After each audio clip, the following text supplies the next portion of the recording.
News के इकलौते family show news की पाठशाला में आपका स्वागत है। मैं हूं विद्यानाथ झा। सबसे पहले आपको बता दूं कि आज पाठशाला में क्या क्या है और कौन कौन सी क्लास लगेगी। महिला आरक्षण के रास्ते में इंडी का रोड़ा, विपक्ष को भारी पड़ा विरोध। पीएम मोदी क्या करने वाले हैं? इंडी गठबंधन ने गंवा दिया गोल्डन चांस, फिर लटका महिला आरक्षण। एंटी वुमेन का टैग कर देगा बड़ा नुकसान विपक्ष का। संसद में राहुल गांधी ने फिर कर दिया कांड। पीएम मोदी के लिए वो कहा कि हंगामा मच गया, बीजेपी ने कहा माफी मांगो। इधर सदन में संग्राम, उधर राहुल गांधी पर नई एफआईआर। अब किस मामले में फंसे हैं राहुल? बचना मुश्किल हो जाएगा। दुनिया ने ली राहत की सांस, ईरान ने कर दिया वो काम कि डोनाल्ड ट्रंप भी कह उठे थैंक यू। ट्रंप ने पाकिस्तान को पुचकारा, उधर इजराइल ने भारत को दिया वो सबूत कि मुनीर शहबाज के होश उड़ गए। टोपी, नमाज, हिंदू देवताओं का अपमान, नासिक टीसीएस धर्मांतरण केस में पीड़ित का वो खुलासा सुनकर रोंगटे खड़े हो जाएंगे। हिंदुओं का धर्म परिवर्तन करा देने वाला ऐसा कॉर्पोरेट गैंग जो पकड़ाया तो बड़ा पर्दा उठ गया। नकली घी, नकली पनीर, मिलावटी शहद, स्वाद और सेहत के नाम पर आप क्या क्या नकली खा रहे हैं, लिस्ट आ गई है। 2000 किलो नकली पनीर, 2000 किलो नकली घी, 15,000 किलो नकली शहद। सेहत से खिलवाड़ करने वालों क्या तगड़ा एक्शन हुआ है। और अंत में सोचा है कभी फोन उठाते ही सबसे पहले हेलो ही क्यों बोलते हैं, कोई और शब्द क्यों नहीं बोलते? लेकिन सबसे पहले देखिए दिन भर का रिवीजन।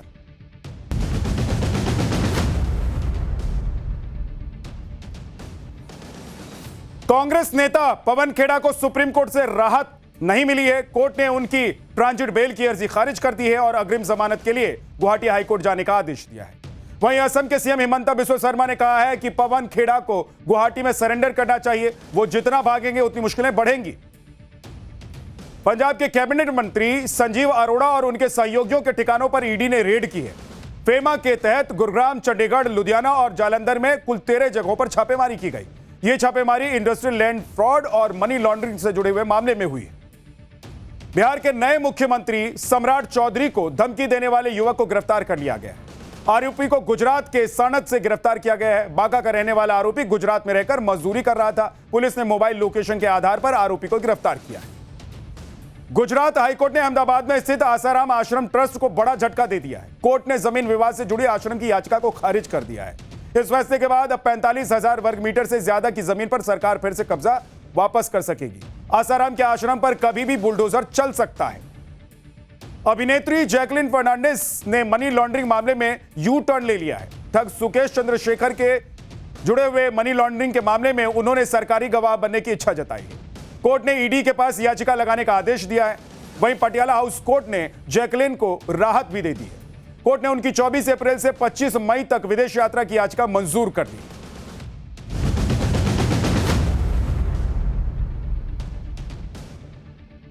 तो दिन भर की रिवीजन के बाद पाठशाला की पहली क्लास यानी कि चैप्टर नंबर 1, महिला आरक्षण के रास्ते में इंडी का रोड़ा, विपक्ष को भारी पड़ा विरोध।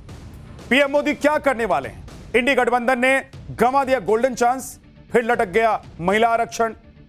एंटी वुमेन का टैग कर देगा नुकसान। संसद में राहुल गांधी ने फिर कर दिया काट। पीएम मोदी के लिए वो कहा मच गया हंगामा और बीजेपी ने कहा माफी मांगो। इधर संसद में संग्राम, उधर राहुल गांधी पर एफआईआर। अब किस मामले में फंसे हैं राहुल? बचना मुश्किल हो जाएगा। आज राहुल गांधी समेत इंडी गठबंधन ने फिर से एक गोल्डन चांस गंवा दिया। पूरे देश की नजर आज संसद पर थी। हर किसी को इंतजार था कि आज संसद से महिला आरक्षण का रास्ता साफ हो जाएगा या नहीं हो पाएगा, लेकिन जिसका डर था वही हुआ। इंडी गठबंधन ने महिला आरक्षण से जुड़े संविधान संशोधन को पास नहीं होने दिया। 2029 में महिलाओं को 33% आरक्षण मिलने की राह में इंडी गठबंधन ने रोड़ा अटका ही दिया, जबकि इंडी गठबंधन को समझाने मनाने के लिए खुद पीएम मोदी लगे हुए थे। बार बार अपील की थी कि अमित शाह ने 1 घंटे तक विपक्ष की हर आपत्ति का जवाब दिया, जहां तक भरोसा दिया कि 50% सीटें बढ़ाने वाली बात लिखित में भी दे दूंगा। लेकिन इंडी गठबंधन तो पहले से ही सोचकर आया था कि पीएम मोदी को हराना है, पीएम मोदी को क्रेडिट ना मिल जाए, यानी कि पीएम मोदी को हराने के चक्कर में इंडी गठबंधन ने आधी आबादी के अरमानों पर पानी फेर दिया। महिला आरक्षण का जो सपना 30 सालों से लटका हुआ है, उसे और लटका दिया इंडी गठबंधन। इंडी गठबंधन तो इस बात पर खुश है कि उसने मोदी को हरा दिया है। इंडी गठबंधन की जीत हो गई, मोदी शाह की जोड़ी हार गई। इसी बात से खुश है इंडी गठबंधन। लेकिन क्या पीएम मोदी को हराने के चक्कर में इंडी गठबंधन में सियासी बलंडर कर दिया है?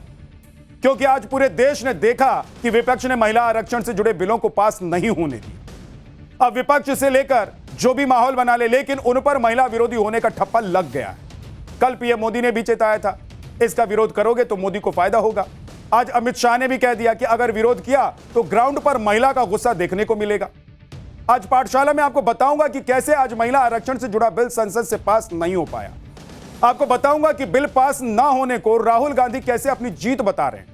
आपको यह भी बताऊंगा कि क्या महिला आरक्षण पर संसद में हार पीएम मोदी ने 2029 में अपनी जीत पक्की कर ली है। संसद में आज क्या क्या हुआ, अमित शाह ने कैसे महिला आरक्षण पर फैसला जो फैलाया जा रहा था भ्रम, एक एक भ्रम का उन्होंने जवाब दिया, उसकी हवा निकाल दी। क्या महिला आरक्षण का चैप्टर क्लोज हो गया है या पिक्चर अभी बाकी है, यह भी आज आपको बताऊंगा। इधर राहुल गांधी सदन में जीत का जश्न मना रहे हैं। उन पर कोई बड़ी मुसीबत ऐसा लग रहा है कि आ गई थी और वो मुसीबत टल गई है, इसकी भी बात होगी। लेकिन सबसे पहले देखिए आज दिन भर कैसे महिला आरक्षण बिल पर सियासी घमासान मचा।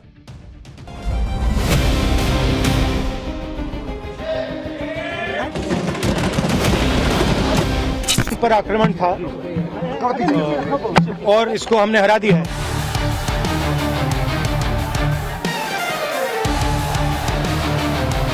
कभी इससे सहमत नहीं हो सकते कि आप इस महिला आरक्षण को इस तरह से परसीमन से जोड़ें कि वो पुरानी जनगणना पर चले जिसमें ओबीसी शामिल भी नहीं है।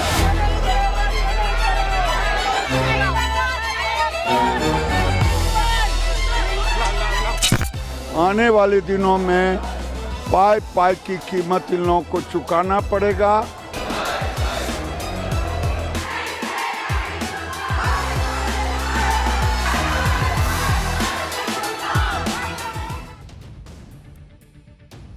अब से कुछ देर पहले ही संसद में महिला आरक्षण से जुड़े बिल पर वोटिंग हुई। यह बिल संविधान संशोधन 131वां विधेयक 2026 था जिस पर वोटिंग हुई और इस बिल के तहत ही लोकसभा की सीटें बढ़कर 250 करने का प्रस्ताव था।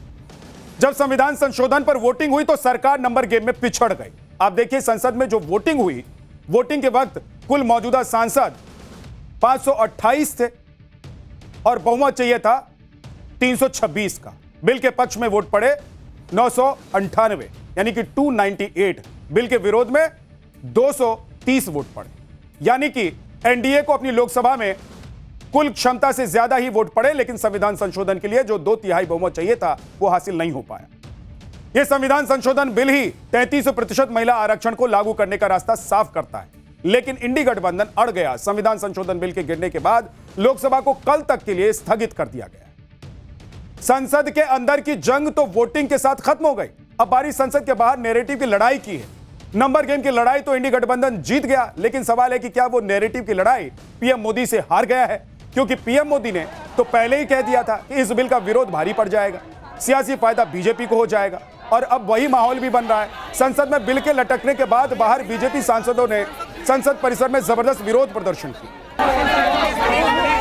स्पष्ट है कि कांग्रेस पार्टी, विशेष रूप से राहुल गांधी, हर बात का विरोध करते हैं। और आज जब नारी उत्थान और नारी विकास के लिए नरेंद्र मोदी की सरकार समर्पित है, उसका भी विरोध। सीट बढ़ा दिया गया, 50% का कमिटमेंट भी दे दिया गया, ऑफर दिया गया, उसका भी विरोध। तो स्पष्ट है कि ये लोग नारी विकास, नारी वंदन, नारी रिप्रेजेंटेशन के पूरे मांग का विरोध करते हैं। देश की जनता और देश की माताएं बहनें उनको कभी माफ नहीं करेंगी। कांग्रेस और इंडी सेक्शन ने जिस ढंग से फिर महिला बिल को गिराने का काम किया, ये देश की जनता और नारी शक्ति ने देखा और उनके चेहरे को भी देखा है। आने वाले दिनों में पाई पाई की कीमत इन लोगों को चुकाना पड़ेगा। हमें तो 293 से 298 मिला, ये मेरे लिए खुशी का बात है। देखिए, महिलाओं के आरक्षण के लिए लाया गया संविधान संशोधन का विधेयक आज जिस तरह से गिरा है और जिस तरह से कांग्रेस ने देश को बांटने के अपने एजेंडा को एक बार फिर पुरजोर शब्दों में रखा, कांग्रेस का चाल, कांग्रेस का चरित्र और कांग्रेस का चेहरा तीनों बेनकाबू हैं। इधर बीजेपी ने विपक्ष के खिलाफ मोर्चा खोल दिया है। ये माहौल बना दिया है कि इंडी गठबंधन की वजह से महिलाओं को 33% आरक्षण मिलते मिलते रह गए। उधर इंडी गठबंधन इसी में खुश है कि उन्होंने संसद के अंदर नंबर गेम में पीएम मोदी को हरा दिया, क्योंकि चुनाव में तो इंडी गठबंधन नंबर गेम जीत नहीं पाता, तो संसद के अंदर ही वोटिंग में जीतकर खुशी मनाई जा रही। राहुल गांधी ने कहा कि उन्होंने महिलाओं के नाम पर संविधान तोड़ने के लिए एक गैर संवैधानिक चाल चली। भारत ने यह भी देखा है, भारत ने इसे रोक दिया है। तमिलनाडु के मुख्यमंत्री एमके स्टालिन ने कहा कि तमिलनाडु ने दिल्ली को हराया। 23 अप्रैल को हम दिल्ली के घमंड और उसको सपोर्ट करने वाले गुलामों को एक साथ हराएंगे। टीएमसी सांसद कल्याण बनर्जी ने कहा यह शुरुआत है हार की, अब यह ट्रेलर है, आगे अभी देखना क्या होगा। टीएमसी सांसद डेरेक ओब्रायन ने कहा यह नरेंद्र और अमित के अंत की शुरुआत है। आप सोचिए, इंडी गठबंधन के दिमाग में यही चल रहा है कि उन्होंने पीएम मोदी और अमित शाह को हरा दिया। सुनिए संसद के बाहर इंडी गठबंधन के नेताओं ने क्या क्या कहा। के आरक्षण की बात नहीं थी, ये देश के लोकतंत्र की बात थी, ये देश की अखंडता की बात थी। हम कभी इससे सहमत नहीं हो सकते कि आप इस महिला आरक्षण को इस तरह से परसीमन से जोड़ें कि वो पुरानी जनगणना पर चले जिसमें ओबीसी शामिल भी नहीं है। तो ये मुमकिन ही नहीं था कि ये बिल पारित हो, और मेरे ख्याल से हमारे देश के लोकतंत्र के लिए, हमारे देश की अखंडता के लिए ये एक बहुत बड़ी जीत है। संविधान पर आक्रमण था और इसको हमने हरा दिया है, तो अच्छी बात है। नहीं, हमने क्लियरली बोला है कि ये महिला बिल नहीं है। ये हिंदुस्तान का राजनीतिक जो स्ट्रक्चर है, इलेक्टोरल स्ट्रक्चर है, उसको बदलने की कोशिश है। ये हमने रोक दिया है।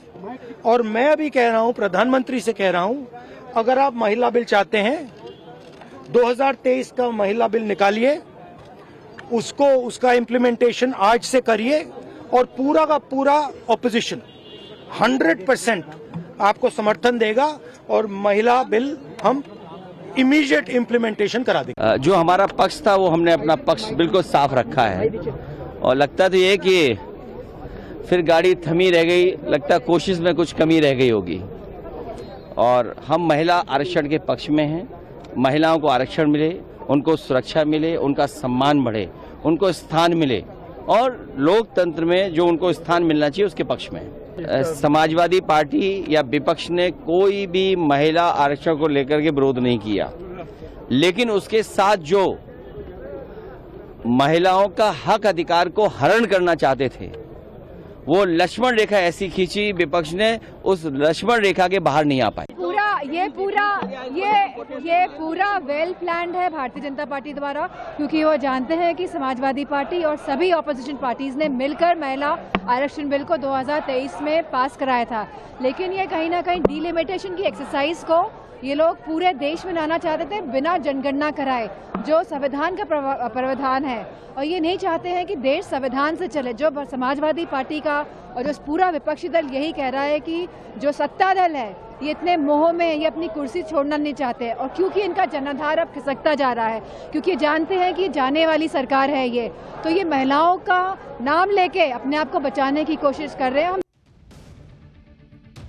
इंडी गठबंधन को लग रहा है कि उन्होंने पीएम मोदी को हरा दिया है। अरविंद केजरीवाल को यही लग रहा है कि मोदी जी के अहंकार की हार हो गई है, मोदी सरकार की उल्टी गिनती शुरू हो गई, यानी कि संसद में जीत से विपक्ष को नया जोश मिल गया।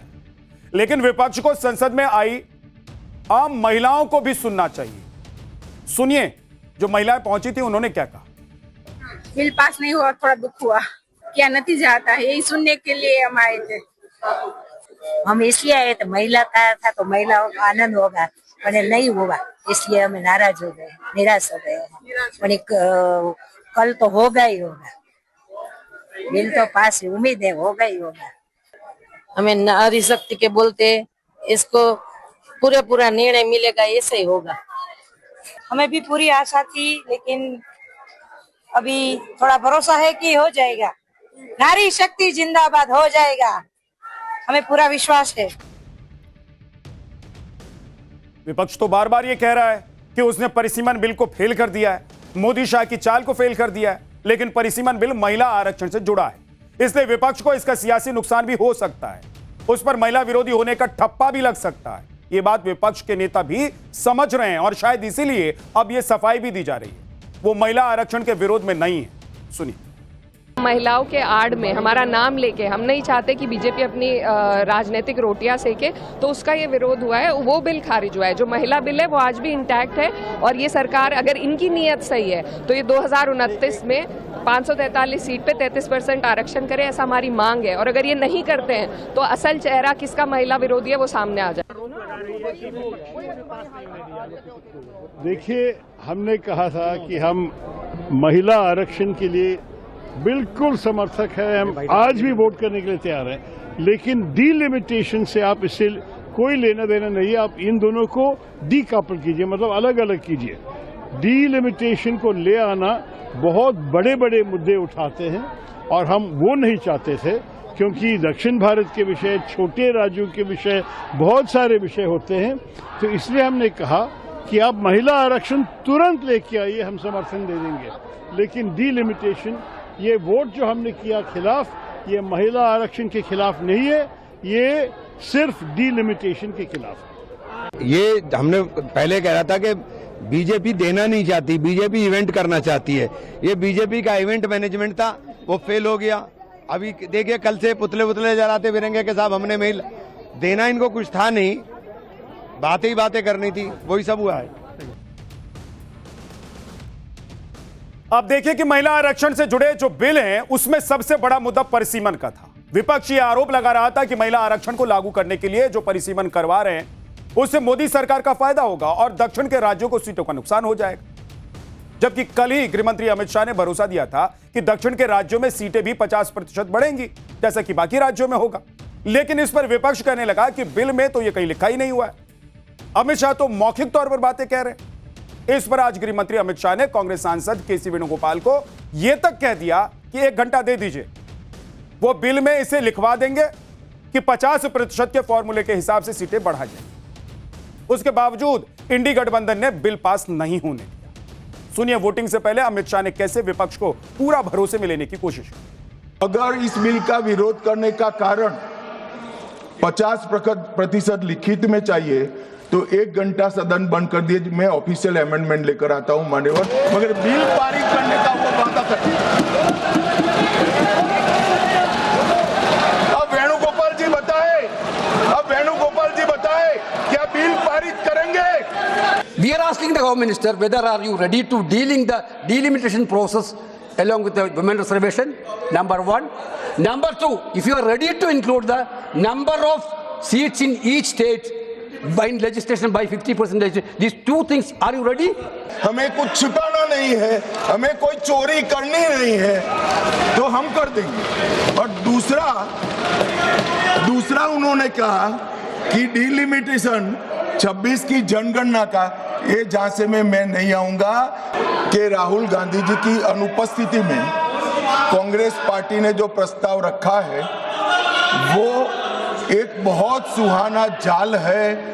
महिला आरक्षण को फिर से एक बार 29 के पहले नहीं होने देंगे। महिला आरक्षण से जुड़े बिल को लेकर आज अमित शाह ने मोर्चा संभाला, विपक्ष की हर आपत्ति पर जवाब दिया। महिला आरक्षण से जुड़े बिल को लेकर जो भ्रम फैलाया जा रहा था उस पर भी अमित शाह ने डिटेल में जवाब दिया। भ्रम नंबर 1 क्या फैलाया जा रहा था कि मोदी सरकार जातिगत जनगणना को टाल रही है। अमित शाह ने कहा कि नहीं भाई, जातिगत जनगणना तो हो ही रहा है, कर ही रहे हैं। भ्रम नंबर 2, साउथ के राज्यों के साथ अन्याय हो जाएगा। अमित शाह ने कहा कि 50% सीटें हर राज्य में बढ़ेंगी, किसी के साथ कोई अन्याय नहीं होगा, चाहे वो नॉर्थ के स्टेट हो, चाहे साउथ के हो, ईस्ट के हो या वेस्ट के हो या सेंटर के हो। भ्रम नंबर 3, परिसीमन को जानबूझकर अभी क्यों लाया गया, यह बीजेपी की चाल है। अमित शाह ने बताया कि 2026 तक परिसीमन फ्रीज था, इसलिए अब परिसीमन करना होगा। भ्रम नंबर 4, परिसीमन की आड़ में बीजेपी का सियासी फायदा हो जाए। अमित शाह ने कहा कि आबादी कई गुना बढ़ गई है, सीटें अभी तक नहीं बढ़ाई गई हैं, तो परिसीमन करना ही होगा। अमित शाह ने संसद में बताया कि आखिरी बार जब परिसीमन के तहत सीटें बढ़ाई गई थी तब से अब तक देश की आबादी 56 करोड़ से बढ़कर 1 करोड़ 140 करोड़ हो गई है, जिस वजह से कई सीटों पर तो वोटर्स की संख्या 50 लाख तक पहुंच गई। अमित शाह ने विपक्ष को चैलेंज देते हुए कहा कि अगर कोई समझ सकता है और समझा सकता है तो बता दें। जिस सांसद के क्षेत्र में 49 लाख वोटर्स हों वो कैसे जिम्मेदारी निभाएगा। इसी को ध्यान में रखते हुए संविधान में समय समय पर परिसीमन का प्रावधान है। सुनिए उन्होंने क्या।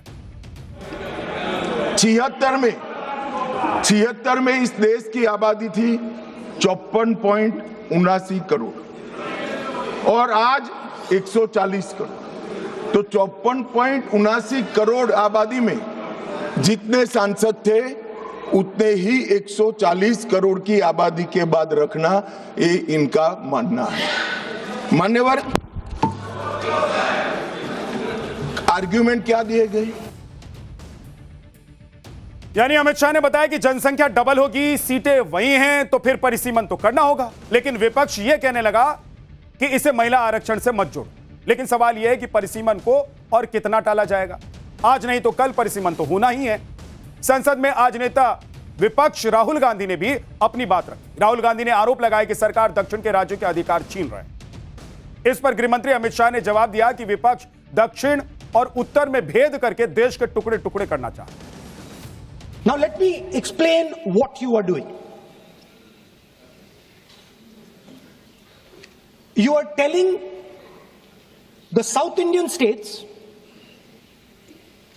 you are telling the northeastern states, you are telling small states in India that in order for the BJP to remain in power, we are going to take away representation from you. This is nothing short of an anti-national act. This is what you are doing. And under no circumstances are we going to allow you to do it. दक्षिण का राज्यों का इस सदन पर इतना ही अधिकार है जितना उत्तर के राज्यों का अधिकार है। अरे दक्षिण छोड़िए, छोटी सी यूटी लक्षद्वीप का भी इतना अधिकार है जितना उत्तर प्रदेश, गुजरात और बिहार का। ये देश को इस तरह के नैरेटिव से, उत्तर दक्षिण के नैरेटिव से टुकड़े टुकड़े नहीं करना चाहिए। मन इससे ऊपर उठना चाहिए। ये क्या कहना चाहते हैं कि ये सदन में जो व्यक्ति बैठता है वो ये सोचता है कि किस राज्य से मैं आ रहा हूं।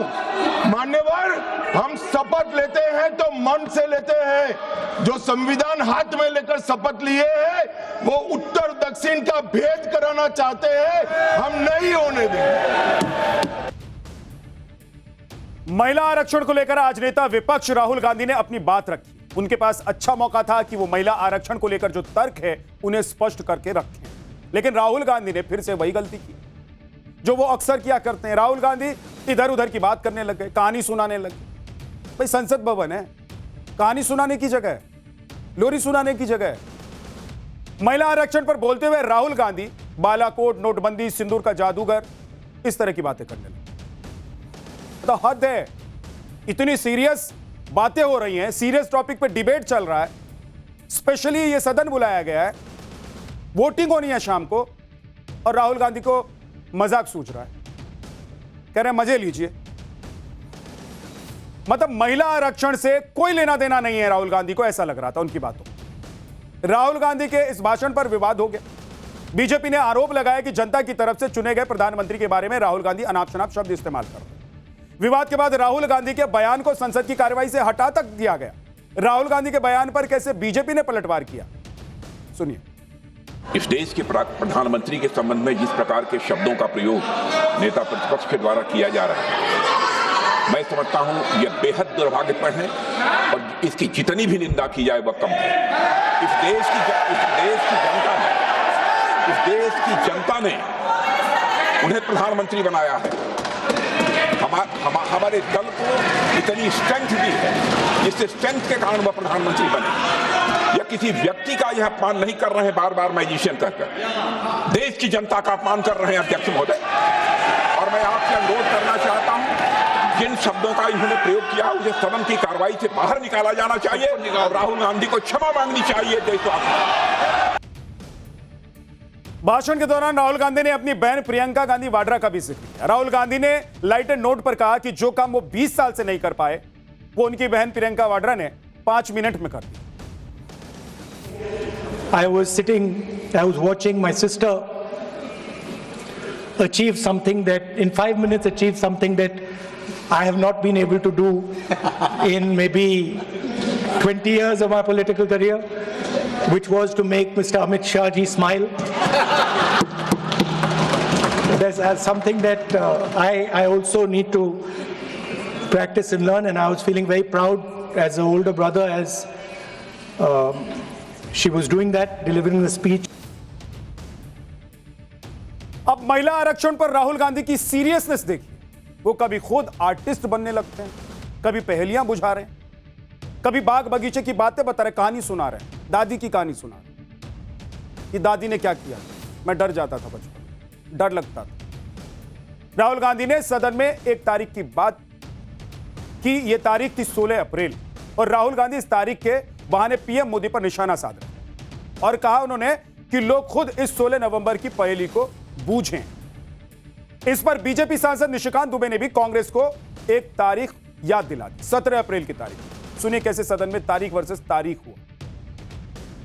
So I was watching him and I noticed on my phone 16th of April. And I was like, my God, how crazy. That's the number. 16. This 16 number. This is the number. The whole answer to the riddle is in the number 16. Everything is in the number 16. Now, if anybody understands what I'm saying, please send me a message, and on Twitter you can tell what it is. But the answer to your problems, and you're going to find out very soon, is in the number 16. आज 17 अप्रैल है और पूरे सदन के लिए और पूरे देश के लिए आज 17 अप्रैल को दो घटना हुई सर। 17 अप्रैल 1987 को पहली बार राजीव गांधी जी के ऊपर बोफोर्स के कमीशन खोरी का आरोप लगा और यहां के फ्रंट पेज पर चला। 17 अप्रैल वो दिन था सर, 17 अप्रैल 1998 वो दिन था जिस ओबीसी की ये बात कर रहे हैं, सीताराम केसरी का धोती खोलकर सोनिया गांधी जी कांग्रेस की अध्यक्ष हो गए। इसके बाद जब राहुल गांधी बाहर आए तो उनसे मीडिया ने उसी 16 नवंबर वाली पहेली के बारे में पूछ लिया, जिस पर राहुल गांधी ने कहा कि ये लोग खुद बूझें कि 16 नवंबर के बहाने वो क्या कहना चाह रहे थे। सुनिए। पजल है और 16 का नंबर एक पजल है, देश सॉल्व करे। क्या है 16? तो वही तो है, पजल है, थोड़ी बताऊंगा इसका आंसर ऐसे। सोल्यूशन है, मिलेगा तो मैं बोल दूंगा यही है। महिला आरक्षण को लेकर आज संसद में जो बहस हुई उसे लेकर विपक्ष कितना गंभीर है, इसका अंदाजा आप टीएमसी सांसद कल्याण बनर्जी के बयान से भी लगा सकते हैं। कल्याण बनर्जी महिला आरक्षण पर यह सलाह देने लगे कि मंत्री प्रधानमंत्री सबका पद आरक्षित कर दीजिए, स्पीकर के पद को भी आरक्षित कर दीजिए। सुनिए कल्याण बनर्जी ने क्या कहा। I am giving a suggestion, accept it. I have 50% reservation on the basis of this. Let it be done. Second, 50% of the ministry should be reserved for the women. And the Prime Minister's seat also be reserved for the women by rotation. अरे मोदी जी तो नहीं आएगा, चिंता क्या है, दे दीजिए women को 50%. And I respect this honorable speaker Birla जी, मेरा बहुत प्यार का, बहुत रिस्पेक्ट करता है, बहुत अच्छा आदमी है, लेकिन unfortunately BJP will not come back in power in 2029. Speaker post को भी रिजर्व कर दीजिए वोमेन के लिए, कर दीजिए। हम लोग राजी है, अरे वो लोग राजी नहीं है, हम लोग राजी है। तो इधर संसद में राहुल गांधी नंबर गेम की जीत का जश्न मना रहे हैं और उधर आज उन पर नई मुसीबत आ गई। दोहरी नागरिकता के मामले में उन पर एफआईआर दर्ज करने के आदेश दिए गए। इलाहाबाद हाईकोर्ट की लखनऊ बेंच ने राहुल गांधी के खिलाफ एफआईआर दर्ज करने का आदेश दिया। हाईकोर्ट ने यूपी पुलिस को इस मामले में जांच करने को भी कहा है। दोहरी नागरिकता के मामले में राहुल गांधी पर यह आरोप है कि उनके पास ब्रिटिश नागरिकता भी है, जबकि देश के कानून के मुताबिक एक व्यक्ति के पास सिर्फ एक देश की नागरिकता हो सकती है। अगर किसी के पास दोहरी नागरिकता है तो वो भारत में चुनाव नहीं लड़ सकता है और ना ही सांसद बन सकता। राहुल गांधी के खिलाफ बीजेपी नेता विघ्नेश शिशिर ने इलाहाबाद हाईकोर्ट की लखनऊ बेंच में याचिका दाखिल की। राहुल गांधी के खिलाफ एक्शन की मांग की गई थी। कोर्ट ने यह भी आदेश दिया है कि यूपी सरकार इस मामले में केंद्रीय जांच एजेंसी की भी मदद ले सकती है, क्योंकि यह मामला किसी और देश में नागरिकता से जुड़ा हुआ है। इसलिए सीबीआई जैसी एजेंसी की मदद की जरूरत पड़ेगी तो ली जा सकती है। संसद के अंदर का सियासी युद्ध तो आपने देख लिया। अब बात उस युद्ध की जिसने पूरी दुनिया में खलबली मचाई। पाठशाला में अगली क्लास आपको दिखाएंगे। ट्रंप ने खेला डबल गेम। ईरान पर ऐसा क्या कहा कि भड़क उठा इजराइल, मच गया हड़कंप। दुनिया ने ली राहत की सांस। ईरान ने कर दिया वो काम कि डोनाल्ड ट्रंप ने भी कह दिया थैंक यू। ट्रंप ने पाकिस्तान को पुचकारा, उधर इजराइल ने भारत को दिया वो सबूत कि मुनीर शहबाज के होश उड़ गए। ईरान युद्ध में फंसे ट्रंप किस तरह से युद्ध रोकने के लिए छटपटा रहे हैं, इससे जुड़ा बड़ा खुलासा हुआ। यह ऐसा खुलासा है जो पाकिस्तान की मध्यस्थता की भी पोल खोल रहा है। ईरान युद्ध से निकलने के लिए ट्रंप पाकिस्तान का इस्तेमाल कर रहे हैं, पाकिस्तान को पुचकार रहे हैं, शहबाज और मुनीर को अपना दोस्त बता रहे हैं। हमने कल ही आपको बताया था कि ट्रंप के पास पाकिस्तान के अलावा कोई दूसरा देश नहीं बचा हुआ है, क्योंकि सभी से तो ट्रंप ने अपने संबंध खराब कर रखे। और अब तो ऐसा खुलासा हुआ है जो ट्रंप के डबल गेम को दुनिया के सामने ला रहा है। ट्रंप के बेहद करीबी अमेरिकी सीनेटर ने अमेरिका ईरान के बीच नेगोशिएशन पर बड़ा दावा कर दिया। ट्रंप खुद ईरान से डील कर रहे हैं, पाकिस्तान सिर्फ दिखावे की कार्रवाई कर रहा है। और दिखावे के लिए आप सोचिए ये कितनी बड़ी बात है। पाकिस्तान को ट्रंप ने अपना पर्सनल कुरियर बना लिया। ट्रंप खुद डील कर रहे हैं और अपना मैसेज पहुंचाने के लिए शहबाज और मुनीर को दौड़ा रहे हैं, उनका इस्तेमाल कर रहे हैं। ईरान के साथ डील करने के लिए ट्रंप बेताब हैं और बहुत जल्द यह डील हो भी सकती है। लेकिन ट्रंप का डबल गेम यही नहीं है। कहा जा रहा है कि इजराइल भी ट्रंप से नाराज है, क्योंकि ट्रंप ने इजराइल लेबनान सीज फायर का ऐलान किया। सीज फायर के लिए ट्रंप ने इजराइल से पूछा तक नहीं। ट्रंप अपने फायदे के लिए किसी का भी इस्तेमाल करने से चूकते नहीं और किसी का भी इस्तेमाल करने में यकीन रखते हैं। और जिस पाकिस्तान को ट्रंप ने अपने कंधे पर बिठा रखा है, उसे कब लात पड़ जाए इसका भी कोई भरोसा नहीं, क्योंकि ट्रंप के सीज फायर के ऐलान से बढ़के इजराइल ने पाकिस्तान के खिलाफ भारत को ऐसे सबूत दे दिए हैं जिससे पाकिस्तान में मुनीर एंड कंपनी की नींद उड़ गई है। क्या इजराइल अब पाकिस्तान के खिलाफ मोर्चा खोल रहा है? क्या इजराइल के सबूतों के आधार पर भारत कोई एक्शन लेने वाला है?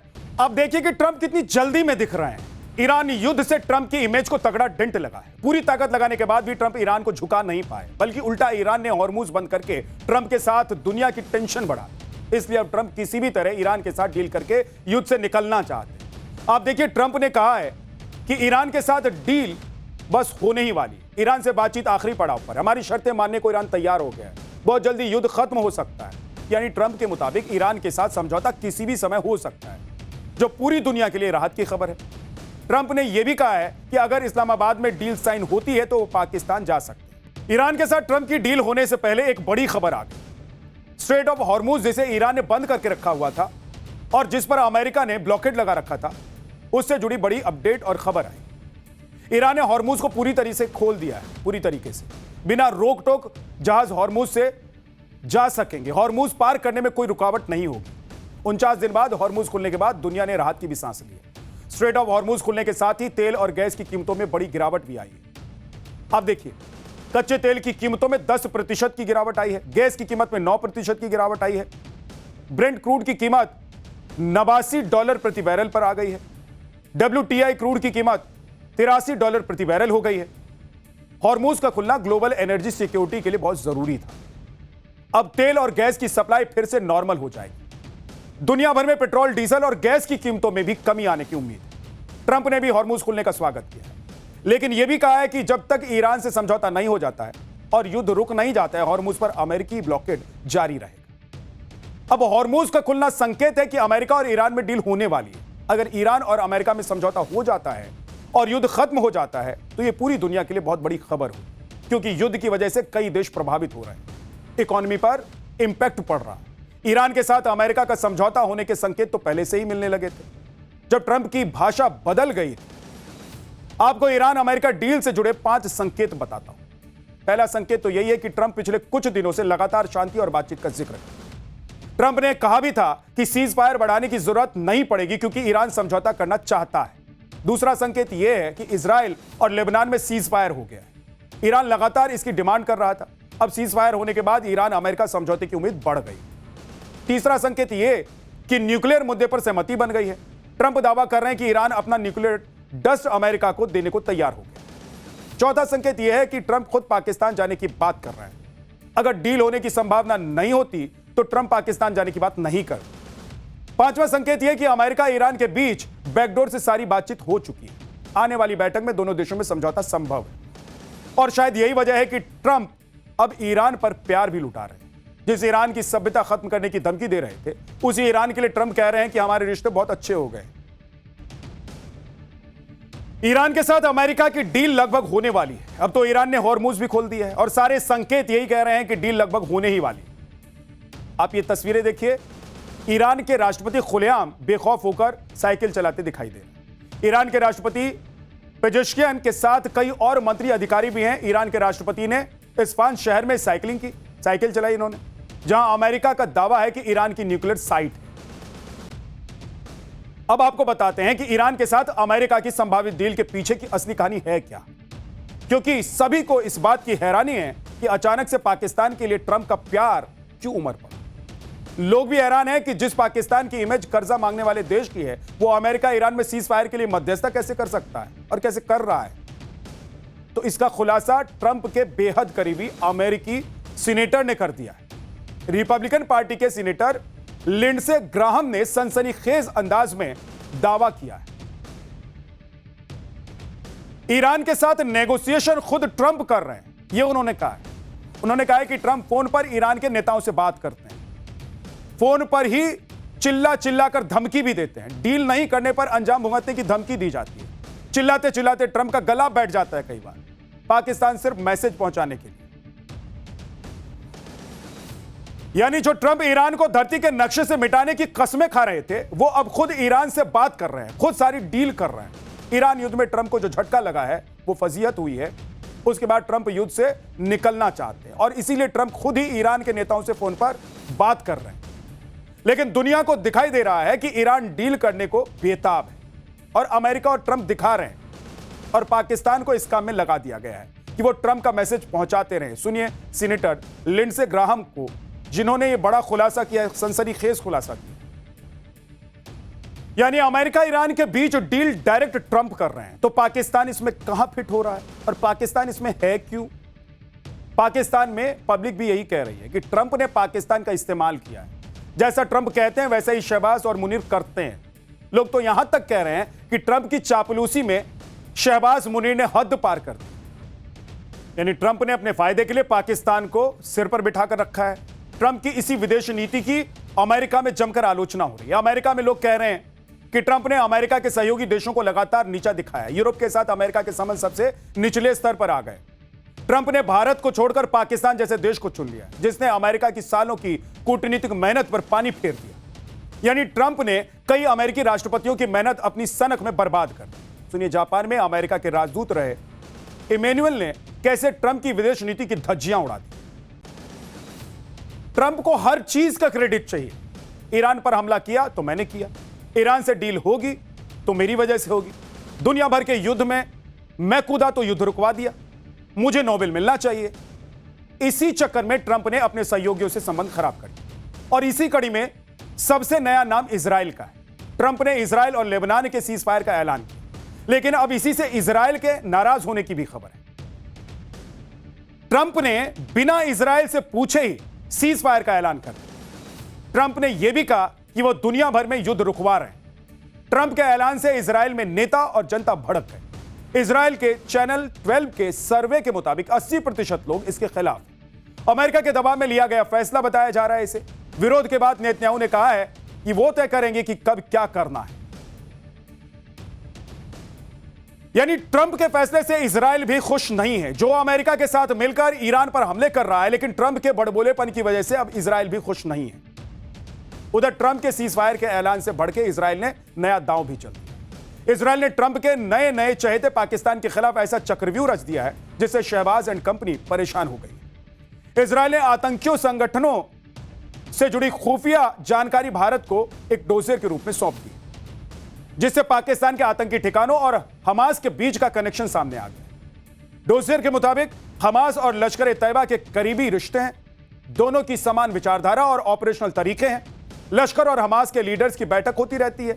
हमास के लड़ाकों की ट्रेनिंग पाकिस्तान में होती है। हमास के लड़ाकों को लश्कर फंडिंग भी करता है। लश्कर और हमास ग्लोबल नेटवर्क बना रहे हैं, जिससे दुनिया भर में आतंक फैलाया जा सके। यानी कि इजराइल ने बता दिया है कि गाजा से लेकर पाकिस्तान तक आतंक के तार जुड़े हुए हैं और यह भारत के लिए खतरा हो सकता है। इजराइल ने पाकिस्तान के आतंकी संगठनों का कनेक्शन हमास के साथ बताया और इसका डोजियर भी भारत को दिया। यह कोई छोटी घटना नहीं है, यह छोटी बात नहीं है, क्योंकि इजराइल अपने दुश्मनों को माफ नहीं करता है, साफ करने में यकीन रखता है। अगर यह साबित हो जाता है कि हमास को पाकिस्तान से मदद मिल रही है, ट्रेनिंग और फंडिंग हो रही है, तो शहबाज और मुनीर की टेंशन बढ़ जाएगी, क्योंकि एक्सपर्ट्स के मुताबिक पाकिस्तान के खिलाफ इजराइल ऑपरेशन का माहौल बना सकता है। पाकिस्तान के आतंकी ठिकानों पर निशाना बना सकता है इजराइल। पाकिस्तान पर ऑपरेशन सिंदूर जैसे एक्शन हो सकते हैं। हालांकि अभी यह सब संभावनाएं हैं, लेकिन इजराइल का जो ट्रैक रिकॉर्ड है उसे देखते हुए कहा जा रहा है कि पाकिस्तान की मुश्किलें बढ़ने वाली हैं, पाकिस्तान के लिए मुसीबत आने वाली है। भारत के हाथों ऑपरेशन सिंदूर में पिटने के बाद पाकिस्तान उबर नहीं पा रहा है। किसी तरह ट्रंप की चापलूसी करके पाकिस्तान काम चला रहा है, लेकिन अगर इजराइल ने कुछ करने का ठान लिया तो शायद ट्रंप भी इजराइल को नहीं रोके, जैसा लेबनान में इस वक्त दिखाई दे रहा है कि चाहकर भी ट्रंप इजराइल को रोक नहीं पा रहे। कुल मिलाकर शहबाज और मुनीर को इजराइल ने नई टेंशन दे दी और भारत तो पहले से ही तैयार बैठा है। ऑपरेशन सिंदूर कभी भी फिर से शुरू हो सकता है, ये भारत ने कह रखा है। पाठशाला में अब अगली क्लास, टोपी, नमाज, हिंदू देवताओं का अपमान, नासिक टीसीएस धर्मांतरण केस में पीड़िता का वो खुलासा सुनकर रोंगटे खड़े हो जाए। हिंदुओं का धर्म परिवर्तन करा देने वाला ऐसा कॉर्पोरेट गैंग जो पकड़ाया तो बड़ा पर्दा उठ गया। महाराष्ट्र के नासिक में टीसीएस के दफ्तर में कथित धर्मांतरण और यौन शोषण के मामले ने पूरे देश को हिलाकर रखा हुआ है। जब से इस मामले का खुलासा हुआ है, तब से जांच में सन्न कर देने वाले खुलासे हुए। 7 आरोपी गिरफ्तार किए जा चुके हैं, लेकिन इस नासिक टीसीएस कांड की मास्टरमाइंड मानी जा रही निदा खान अब तक पुलिस की गिरफ्त में नहीं आ पाई। शुरुआती जांच के बाद एसआईटी ने निदा खान को नासिक के कॉर्पोरेट गैंग का मास्टरमाइंड माना। इस सब के बीच पहली बार एक पीड़ित का लिखित बयान भी सामने आया, जिसमें नासिक के कथित कॉर्पोरेट गैंग के सारे धागे खुल गए। नासिक कांड से जुड़ा एक 2 साल पुराना वीडियो भी सामने आया और इस वीडियो में वही होता दिखाई दे रहा है जिसका आरोप एक पीड़ित ने लगाया है। जैसे जैसे नासिक कांड की जांच आगे बढ़ रही है, आरोपियों की तरफ से विक्टिम कार्ड का नैरेटिव भी शुरू हो चुका है। पूरे मामले को साजिश बताया जा रहा है, लेकिन महाराष्ट्र के सीएम देवेंद्र फडणवीस ने ऐलान कर दिया है कौन सच्चा कौन झूठा, इसका खुलासा जांच एजेंसियां कर ही रहेंगी। आज पाठशाला में पूरे देश को हिला देने वाले नासिक कांड का एक एक अपडेट आपको बताने वाला हूं, लेकिन पहले इस मामले पर मचे घमासान की एक झलक आप देखिए।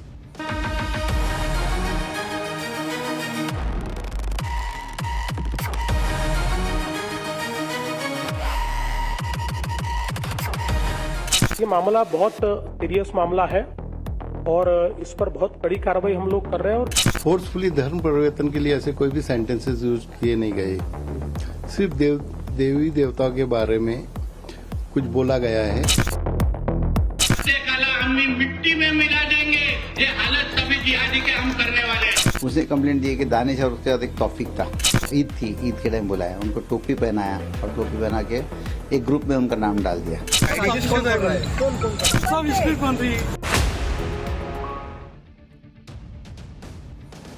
सबसे पहले नासिक टीसीएस कांड में हुए सबसे बड़े खुलासे की बात। पहली बार इस मामले में एक पीड़ित का लिखित बयान सामने आया है। मराठी में लिखी गई इस शिकायत ने नासिक में टीसीएस के दफ्तर में कथित धर्मांतरण की साजिश के सारे धागे खोल कर रख दिए। शिकायत में पीड़ित ने दावा किया है कि उसने साल 2022 में टीसीएस कंपनी ज्वाइन की। ज्वाइनिंग के साथ ही उस पर कई तरीके से दबाव बनाना शुरू कर दिया गया, जिसमें जरूरत से ज्यादा काम, हिंदू देवी देवताओं का अपमान, जबरदस्ती नॉनवेज खिलाना और विरोध करने पर परेशान करना, ये सब बातें शामिल। पीड़ित के मुताबिक तौसीफ टीम लीडर था, ऐसे में मजबूरी थी कि उसे हर निर्देश उसका मानना पड़ता था। आगे पीड़ित ने लिखा है कि तौसीफ और दानिश ऑफिस में काम करते समय कभी भी अचानक कोई भी काम करने के लिए कह देते थे। रात में देर होने पर वो उसे अपने साथ डिनर के लिए होटल ले जाने के लिए मजबूर कर देते थे, जबरदस्ती करते थे और जबरदस्ती नॉनवेज खाने के लिए भी उस पर दबाव डाला जाता था। पीड़ित ने अपनी शिकायत में तौसीफ और दानिश के अलावा शाहरुख और रजा मेमन को भी कथित धर्मांतरण गैंग का हिस्सा बताया। पीड़ित ने अपनी शिकायत में यह भी आरोप लगाया है कि करीब 2 साल पहले आरोपी तौसीफ ईद पर उसे अपने घर लेकर गया, जहां जबरदस्ती सिर पर टोपी पहना दी उसके और नमाज पढ़ने के लिए मजबूर किया। टोपी पहनाने वाले फोटो लेकर एक ग्रुप में डाल दी गई और उसे भी ग्रुप में ऐड कर दिया गया। पीड़ित के इस आरोप पर 2 साल पुराना यह वीडियो भी मुहर लगा रहा है, जिसमें आरोपी तौसीफ पीड़ित को टोपी पहनाता हुआ दिखाई दे रहा है। पीड़ित ने घर ले जाकर टोपी पहनाने और नमाज पढ़ने के लिए मजबूर करने के लिए अपनी शिकायत में तौसीफ के साथ ही आरोपी दानिश का भी नाम लिया। सुनिए आरोपी दानिश के वकील ने इन आरोपों पर क्या कहा। 35 साल का उम्र का इंसान है, मेल आदमी। उसने कंप्लेंट दी कि दानिश और उसके साथ एक तौफीक था। इन लोगों ने उनको परस्यू किया, उनके साथ बहुत सी बातें की और वो हिंदू डेटीज को नाम रखते थे और मुस्लिम धर्म कैसा अच्छा ही बतलाते थे। और उस बिना पे उस नमाज के टाइम ईद के टाइम बुलाया, उनको टोपी पहनाया और टोपी पहना के एक ग्रुप में उनका नाम डाल दिया कि ही ऐसा उनका बोले कि कन्वर्शन के पीछे थे। पीड़ित ने अपनी चिट्ठी में तौसीफ और दानिश के साथ ही कंपनी में काम करने वाले दूसरे आरोपियों पर भी कई गंभीर आरोप लगाए, जिनमें से कुछ गंभीर आरोप के बारे में आपको बता देता हूं।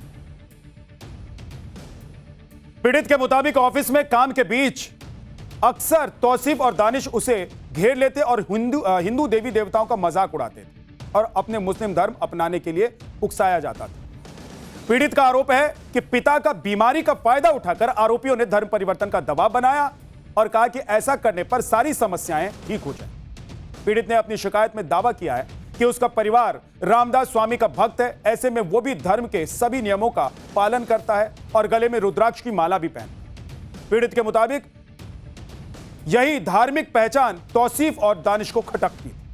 पीड़ित का आरोप है कि विरोध करने पर उसके खिलाफ गलत रिपोर्ट भेजी गई और उसे जान से मारने तक की धमकी दे दी गई। पीड़ित के मुताबिक साल 2022 से शुरू हुआ यह सिलसिला 23 मार्च 2026 तक चलता रहा।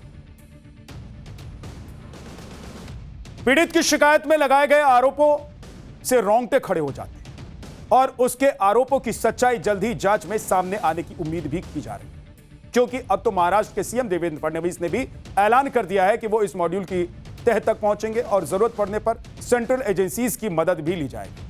आप भी सीएम फडणवीस को एक बार सुन लीजिए। ये मामला बहुत सीरियस मामला है और इस पर बहुत कड़ी कार्रवाई हम लोग कर रहे हैं और बिल्कुल ध्यान में आता है कि एक मॉड्यूल के तहत इसको किया गया है। फॉर्चुनेटली टीसीएस जैसी कंपनी ने बहुत बड़ी भूमिका इसमें ली है, किसी को भी शील्ड हम नहीं करेंगे, इस प्रकार की भूमिका टीसीएस ने ली है और टीसीएस के प्रमुख ने भी इसकी बहुत निंदा की है। और मुझे लगता है कि इस मॉड्यूल के तार कहां तक है इसकी जांच हम लोग करेंगे। हम लोगों ने सेंट्रल एजेंसीज को भी इत्तला दी है और आवश्यकता के अनुसार उनकी भी मदद इसमें ली जाएगी। नासिक में देश की जानी मानी आईटी कंपनी टीसीएस के बीपीओ में कथित धर्मांतरण और यौन शोषण के मामले में कंपनी मैनेजमेंट ने बड़ा एक्शन भी लिया है। मामले में फरार चल रही आरोपी निदा खान को कंपनी ने तत्काल प्रभाव से सस्पेंड कर दिया। निदा खान का जो सस्पेंशन लेटर सामने आया है उसने निदा खान को लेकर चल रही कई अफवाहों पर विराम लगा दिया। अब तक यह कहा जा रहा था कि निदा खान कंपनी की एचआर हेड थी, लेकिन सस्पेंशन लेटर में साफ लिखा हुआ है कि निदा खान 27 दिसंबर 2021 से कंपनी में प्रोसेस एसोसिएट पद पर काम कर रही। निदा खान के सस्पेंशन लेटर में कंपनी ने बेहद सख्त लहजे में कहा है कि पुलिस और न्यायिक मामले जैसी गंभीर स्थिति को देखते हुए उन्हें तुरंत प्रभाव से निलंबित किया जाता है। इसके साथ ही टीसीएस के नेटवर्क तक निदा खान की एक्सेस को भी बंद कर दिया गया है। मैनेजमेंट ने सख्त निर्देश दिया है कि निदा खान कंपनी के किसी भी दूसरे कर्मचारी से इस पर बात ना करें। इस बीच निदा खान की गिरफ्तारी के लिए छापेमारी जारी है। आज एसआईटी की टीम एक निदा खान के रिश्तेदार के घर एक रिश्तेदार को लेकर थाने के मुमरा इलाके में पहुंची। सूत्रों के मुताबिक एसआईटी को मुख्य आरोपी निदा खान के मुमरा में होने की जानकारी मिली। पुलिस के सूत्रों के हवाले से जो उसे जानकारी मिली है कि निदा खान प्रेग्नेंट भी है और इसका हवाला देकर वो गिरफ्तारी से बचने के लिए अग्रिम जमानत लेने की कोशिश में जुटी। सुनिए निदा खान पर लगे आरोपों पर उसके वकील ने क्या कहा। एफआईआर आप देखेंगे तो उसमें फोर्सफुली धर्म परिवर्तन के लिए ऐसे कोई भी सेंटेंसेस यूज किए नहीं गए। सिर्फ देवी देवताओं के बारे में कुछ बोला गया है जिससे उनकी भावना दुखी है कंप्लेनेंट की। इस टाइप की कंप्लेंट है। फोर्सफुली कोई एक्ट हुआ है, फोर्सफुली धर्मांतर के लिए, ऐसा कोई भी एफआईआर 8 एफआईआर में से कोई भी एफआईआर में ऐसा कुछ मेंशन नहीं किया गया है। पाठशाला में अगला चैप्टर जिसमें बताऊंगा आपको नकली घी, नकली पनीर, मिलावटी शहद, स्वाद और सेहत के नाम पर आप क्या क्या नकली खा रहे हैं। लिस्ट आ गई है। 2000 किलो नकली पनीर, 2000 किलो नकली घी, 15,000 किलो नकली शहद। सेहत से खिलवाड़ करने वालों क्या तगड़ा एक्शन हुआ है। आजकल शुद्ध के नाम पर बाजार में ऐसी धोखाधड़ी हो रही है कि पता ही नहीं चलता कि क्या असली है और क्या नकली है। जरूरी नहीं कि महंगा और अच्छी पैकिंग में मिल रहा सामान अच्छा ही होगा। खाने का नकली सामान बेचने वाले तो लोगों को इसी ट्रैप में फंसा रहे हैं। अब तो नकली सामान का स्वाद भी ऐसा होता है कि अच्छे अच्छे फूड जो ब्लॉगर हैं वो भी असली और नकली में फर्क नहीं कर पा रहे हैं। खाने का सामान लोगों को महंगा भी मिल रहा है और मिलावटी भी है। आप देखिए कि पनीर में केमिकल और कीटाणुनाशक का इस्तेमाल किया जा रहा है। देसी घी में पाम ऑयल और रंग मिलाया जा रहा है। मीठे शहद में राइस सिरप मिला दिया जा रहा है। बताओ, हद हो रही। सोचिए, आपको कुछ भी खिलाया जा रहा है। यानी सेहत बनाने के लिए जो सामान आप बाजार से अपने घर में लाते हैं उसे खाकर आप सिर्फ बीमारी ही लाते हैं और बीमार ही पड़ेंगे। बल्कि ऐसी बीमारी होगी जिससे निपटना भी बहुत मुश्किल हो सकता है, जो आपकी जान पर बन पड़ सकती है। कहां हजारों किलो नकली पनीर की बड़ी खेप पकड़ी गई, कहां ब्रांडेड देसी घी के नाम पर धोखाधड़ी हो रही और कहां मीठे शहद की कड़वी सच्चाई सामने आई है। मिलावटखोरों के गोरख धंधे की एक एक तस्वीर आज आपको दिखाने जा रहे हैं। लेकिन पहले खाने वाले हर सामान में मिलावट करके कैसे आपकी सेहत के साथ खिलवाड़ किया जा रहा है उसका एक ट्रेलर देखिए।